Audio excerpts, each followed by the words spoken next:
Hi friends. Now I would be discussing about the steps. I'm just going to just introduce, give you the orientation about what are the various steps involved in the systematic review. I'm not going to go into the depth of it. Maybe later on. However, right now I'll just go ahead and showcase to you how to proceed further with the systematic review. The first, there are around 7 steps that are there, and in this particular video walk of mine, I would be showcasing to you what I call it as the first step towards the SR.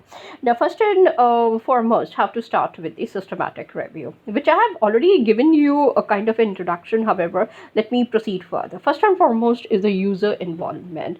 Now, when I'm talking about the user involvement, I need to go ahead into the community, into the society, and check it out as to who are the users, who are involved into this particular research of mine, and we will see how to go ahead with it. What is the scene that is going to be set up for the support towards the review process, which is very important for us to understand as to what kind of setups are required for me in order to understand the society which is going to help me for the review process, or the directly the literature review itself also.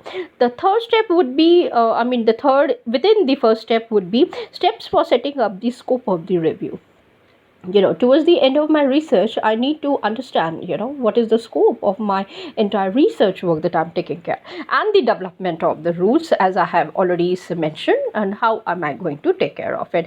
Now, this are the 4 steps that are, first and foremost, that needs to be set out in the first step. Now, if I don't set up these things, the systematic review would be useless for me, and we need to understand very carefully. When I'm setting up, I'm drafting, I need to take couple of days, or maybe you can take a 1 month, 2 months, 3 months. The choice is yours before going forward with the systematic review. I would suggest, please sit carefully and understand, each and every point that is involved for me to proceed further with the systematic review. For example, who will be the users, how to involve them, so that I'm able to come up with a very good research review for myself.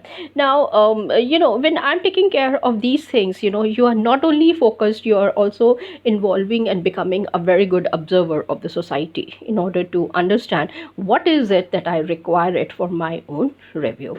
So I think I'm going to end up here for the first step. Let me come back with you more with the future steps also, which is the second one, and maybe we can proceed further. Till then, thanks. Bye.